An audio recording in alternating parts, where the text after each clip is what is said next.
This question is about setting up a table for ANOVA. Set up a table of analysis of variance and calculate F.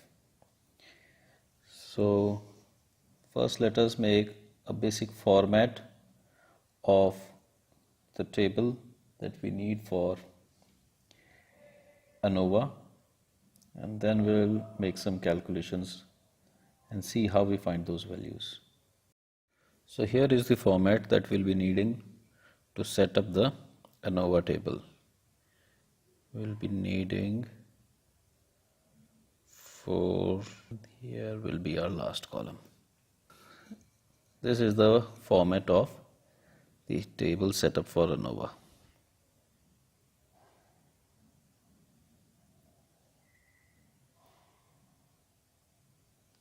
Now what are these various columns? This is SS, this is MS, this is degrees of freedom, and this last one is F ratio. And then what are these two? These two are for between and within. Now this is a very simple process. If we refer to books or formulae, it may seem a bit complex. Otherwise, when we actually start doing this, it is a relatively simpler process, not so much complicated as it may appear. How do we go about it? This is SS between, SS within. So before we could actually go ahead and find these values, we will make certain arrangements. This is our data. Here is the data that we'll be using for the calculations. Now let me put this data once again over here. So what is the question? Below are given yields per acre of wheat for 6 plots. So these are the 6 plots, 1, 2, 3, 4, 5 and 6 plots entering in a competition. 3 of the plots are being sown with wheat of variety A and the remaining 3 with B. So of these 1, 2, 3, 4, 5 and 6 plots, 3 will be sown with variety A seed, 3 will be sown with variety B seed. Now we need to check up whether the difference between yields of two varieties is significant. We need to check for difference in yields of two varieties. Important thing is varieties. So our table would be set up in such a way that we'll be comparing these two varieties. Okay, so let us go ahead and bring this data here so that we can work on it. What do we have? We have A and B. The values are 30, 32 and 22. Then the values for B, 20, 18 and 16 from first field, second field and third field. These are varieties and these are different fields. And these are the yields. So let us go ahead and first of all find out what will be the X bar. What is X bar? X bar is a very simple formula. We all know it is sigma of X upon N. This is X bar. So what will be the value of X bar in first case? It will be 30 plus 32 plus 22 upon 3. So that should give me 62, 64 and 84 by 3 giving me a mean of 28. So mean of my first sample A is 28. Okay. Now let us go ahead and calculate the mean for second sample in the very same fashion. It is straightforward, easy. Probably there should not be any issues. 20 plus 18 plus 16 upon 3 giving me 38, 44, 54 upon 3. So the mean comes as 18. So mean for my second group is 18. Fine. Then now if I look at these means as data, suppose I go ahead and say that this is my data 28 and 18. What is the mean of these? So what will that mean be called? That mean will be called mean of means, because these two are my means and I'll be going ahead for a mean of these two. So that mean becomes 28 plus 18 upon 2. So it will give me 36, 46 by 2, that is 23. So what is my mean of means? It is 23. Alright, so these are certain values that we need to find out from this table. Remaining values we'll find out from these 28, 18 and newly found values. Fine?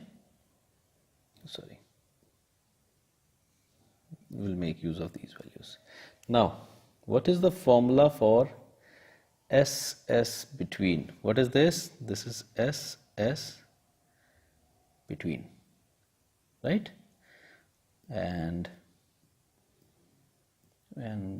just a second.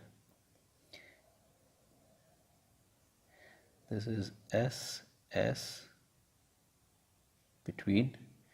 This is SS within. This is MS between, and this is MS within. And what about the F ratio? What is F ratio? F ratio is MS between upon MS within.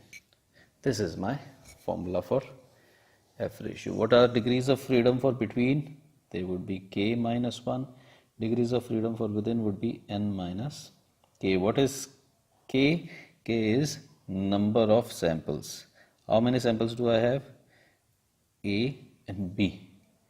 So it will be 2 minus 1. Fine. Can we write it as 2 minus 1? Let us remove this. Now we know that it will be 2 minus 1. Degrees of freedom are 1. This is N minus K. What is N? N is total number of elements. Total, how many elements? These are all my elements. These are the values that I am working with. We can look here. These are the total number of elements. How many? 6. 6 in all. So what will this be? It becomes 6. N is 6. K is 2. 6 minus 2, that is 4. Next we need to find out these remaining values. What about SS between? What is SS between? SS between. SS between is N1 into x1 bar minus x double bar square plus N2 into x2 bar minus x double bar square plus it goes on for whatever number of samples you have. So what is this? This is number of elements in first sample. How many elements do we have? 3. So it will be 3. What was the mean of first sample? It was 28. What was mean of means? 23. Very well said. Plus it will be a 3. Second sample size is 3. Mean of second sample is 18. Mean of mean is 23 square. It comes out as 3 5 square plus 3 minus 5 square, giving me 3 into 25 plus 3 into 25, giving me a total of 75 plus 75, that is 150. So this is SS between. So now can I put SS between over here? Final value, yes, it is 150. Can I have value of MS between, please? Yes, it would be 150 upon 1, that is 150. Fine. Now about SS within. What is the formula for SS within? SS within. What are these SS and MS? SS is sum of squares. Sum of squares. Squares of what? Sum of squares of deviations. Fine. Now SS within.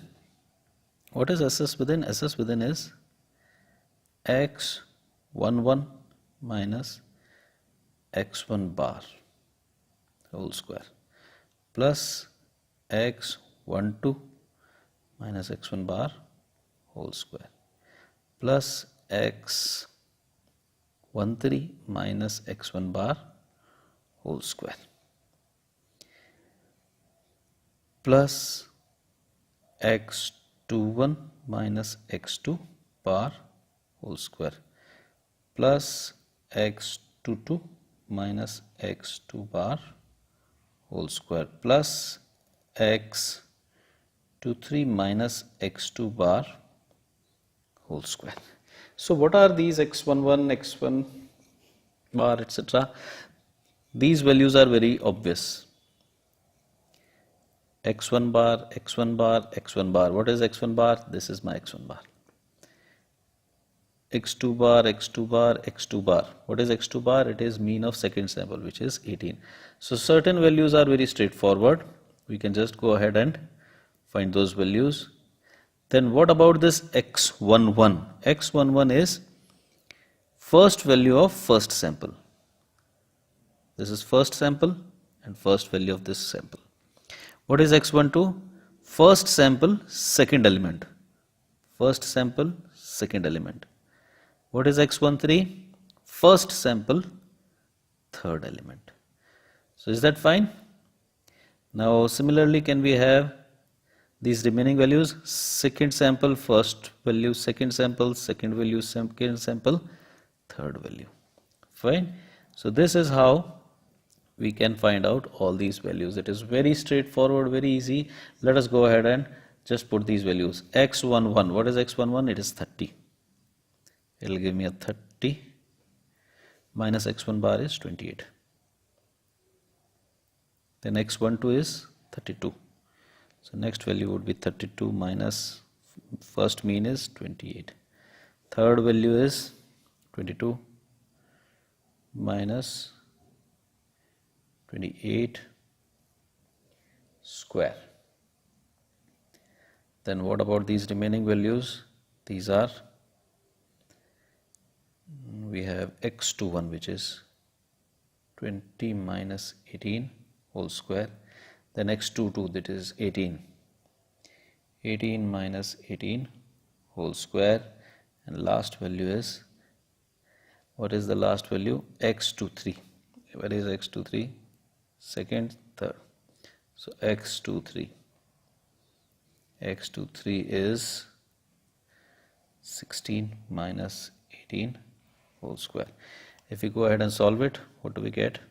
We get 2 square plus 4 square minus 6 square plus 2 square plus 0 square plus minus 2 square. If you go further and solve it, you get a 4, 16, 36, 4, 0 and 4. So you get a 20, 60, 64, is it? Is it 64? I think so. I think it is 64 only. 20, 56, 60, 64. Very well said. So, now do we have remaining values? What were these? SS within. SS within. What is the value? It is 64. 64. And what will be then MS within? It will be 64 upon 4, giving me a value of 16. Now can I find out F ratio? It is MS between upon MS within. So what do we get? 150 divided by 16, which is equal to 9.375. So my practical value of F ratio practical is 9.375. What about the theoretical value of F ratio? F ratio theoretical, that is given in the question itself. It is state whether the difference between yields of two varieties is significant, taking 7.71 as the table value of F at 5% level of significance for degrees of freedom being 1 and 4. So it is 7.71. Theoretical value is, table value is 7.71. Now, as F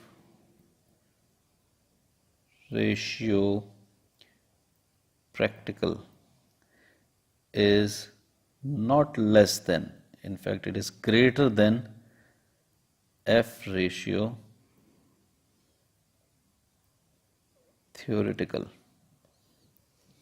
As this ratio is more, it should have been less. If it were less, then we would have said that null hypothesis is accepted. But because this is more, this should always be less so that we can accept the null hypothesis. Because this is more and actually the theoretical or table value is lesser, so we reject the null hypothesis. Null hypothesis is rejected. And what would be our null hypothesis? That there is no significant difference in yields of two farms. My null hypothesis would have been yields of variety 1 are equal to yields of variety 2. But we are rejecting this hypothesis. So we will say that this is not, it should have been, null hypothesis would have been that yields are similar. But because it is rejected, so I will say that yields of two varieties are not similar, which means to say that one particular variety yields more than the other variety. This is what we mean when we reject this thesis, when we reject this hypothesis. Thanks for watching this video. Bye bye.